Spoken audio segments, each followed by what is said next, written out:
Hey there, cats and kitties. I am the Blues Man, Johnny Blues, and with this video, we'll be discussing my thoughts on episode 3 of the anime series, Hitsugi no Chaika Avenging Battle. Some interesting stuff going on in this episode, and I love that in the pursuit of the next in the line of the 8 heroes that Toru, Akari, and Chaika are after to find Arthur Gaz's remains, this guy by the name of Clay Morgan. They encounter, all 3 of them, for the first time in their lives, the ocean. And you have Chaika just adorably being, sort of in awe and wonder at the sheer spectacle of so much water, seeing it for the first time.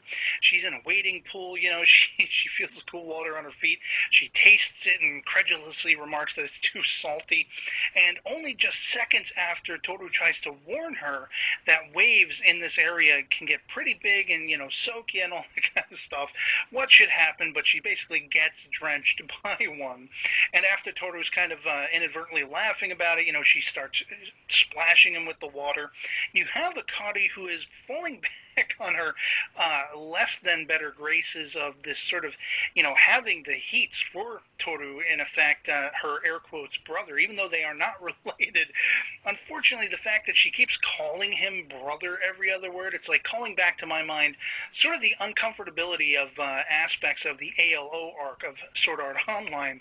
If you've ever seen that series, you'll know what I'm talking about.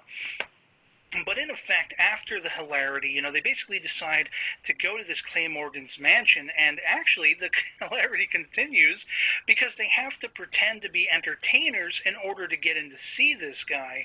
And Akari just goes over the top, again, resting on the graces of that uncomfortability in her heats for her air quotes brother. She makes up this whole insane lie about how Toru can sit naked in boiling water and suck, noodles through his nose. Chaika actually desperately wants to see this. She's so excited by the sound of this. And of course, none of it's true, and Toru has to, yell at Chaika to let her know that. But, basically, they inadvertently put on what this guy perceives as a comedy routine, that they're actually a comedy troupe pretending to be, sort of street performers, which is how they got in, under the guise that they were street performers. Because, of course, you have Toru and Akari arguing that Toru doesn't want to do this, and Chaika comes running in with the sheet over and the little face drawn on it and everything. So it does look like a comedy act. But once they're told they can have their money, and Toru basically lets it be known they want the remains of Arthur Gaz instead, this guy's eyes go bloodshot, and suddenly he's horrified. And once that sheet gets whipped off of Chaika, boom, he is bolting out of that mansion. Unlike anything we've seen with the previous of the 8 heroes, I mean, we had most of them attacking our party here, and the last one, the Lady Claudia, of course, was very much welcoming and all that kind of stuff. This guy is completely scared out of his mind. He goes schizo. He runs out of this mansion, leaving our trio in the dust, and effectively leads Toru and Akari to have to go after him. Now, they basically encounter Frederica as they're leaving, and they ask her to keep an eye on Chaika back at their vehicle out in the woods so she can basically remain safe, because not only if this guy encounters her alone will he try to kill her, but you've also got the Red Chaika and her troop making the rounds in the vicinity somewhere. They're not sure where, but it just goes madcap because, of course, you see Toru having to chase all over town to finally corner this guy in a sort of shed where a ship is being built. It is a seaside town and everything, and only after some really harsh fisticuffs that this guy tries to beat the hell out of Toru, does Toru actually put the idea in his mind, we'll leave you alone if you just give us the damn remains already. Save yourself a lot of trouble there, sir. So this guy agrees, and as basically Toru and Akari are going to get these remains, we find out they're ears, essentially, of Arthur Gaz, down in this well. Once they've come out of it, they're approached by this entity once again known as Guy, and he has very much similar words for them as he has the Red Chaika in previous episodes, as well as Vivi, the pseudo-Chaika. He wants to see Toru, Akari, and Chaika the White going to this island that has a mysterious sort of mythical presence. Nobody has ever found it. Nobody ever makes it there because it's probably hidden by magic, is Chaika's surmise, and she's very much right, as we see in this episode, that is supposed to contain the fortune of Arthur Gaz. So there's some weird, mysterious words about how, this guy incarnation may not be the same incarnation that Toru and Akari and Chaika have actually encountered in the past?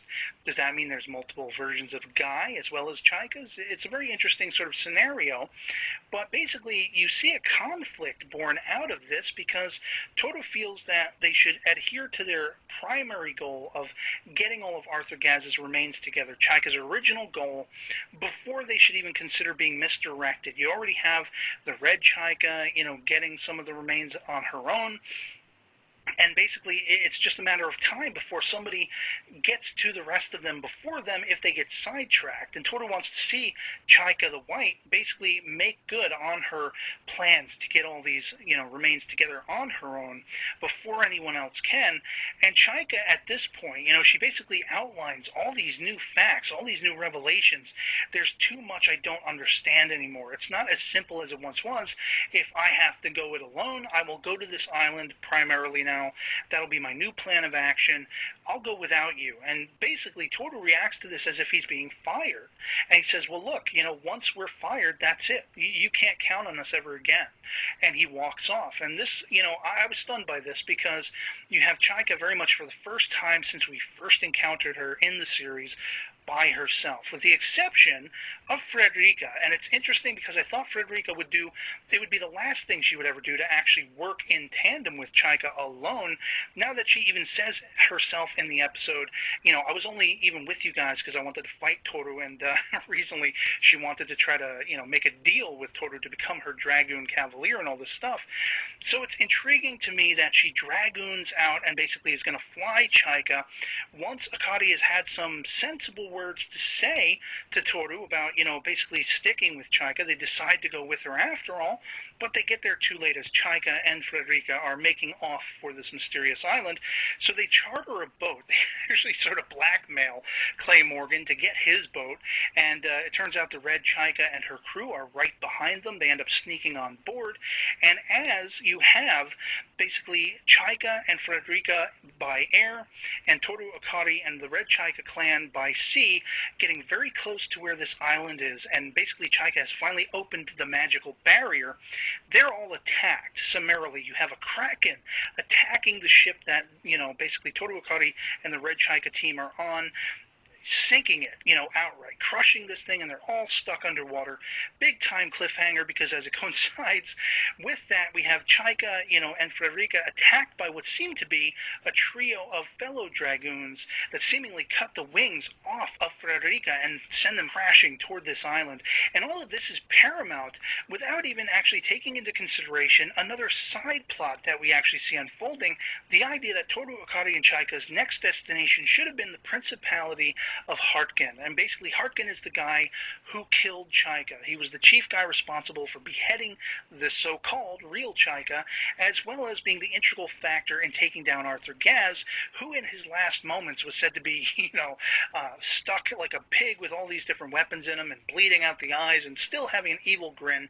Well, Hartgen was the guy at the center of that. And we basically see this guy for the first time since the flashbacks. He's got these two daughters, Irina and Arina, both of which look like they could potentially be Chaika's themselves, and that's a mystery.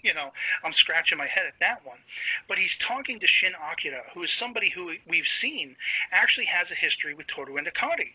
And he's basically telling this guy, it's going to be so fun to see you battling to the death with these former acquaintances of yours and all this stuff. And then as if that's not enough, he looks over to his left, and he says, I'm expecting the same from you, former cavalier, whatever you want to call it. And I'm not sure who it is because it's dark and I'm looking at it on a small mobile screen. Is it Gillette? So, it is just heaped. This was an incredible episode with a lot of stuff stacked to the rafters going on in it. And by the end, it's like just cliffhangers aplenty, leaving my mouth on the floor, effectively drooling. Cannot wait till the next episode to see what the hell happens next. So yeah, otherwise that'll be pretty much it for me on this episode. Absolutely astounding, mind-bogglingly good episode, and I'd love to hear from you guys in the comments below what you thought of it if you've seen it yourselves, and that'll be pretty much it for me. So I hope this video finds you well, and I'll catch you all later. Peace.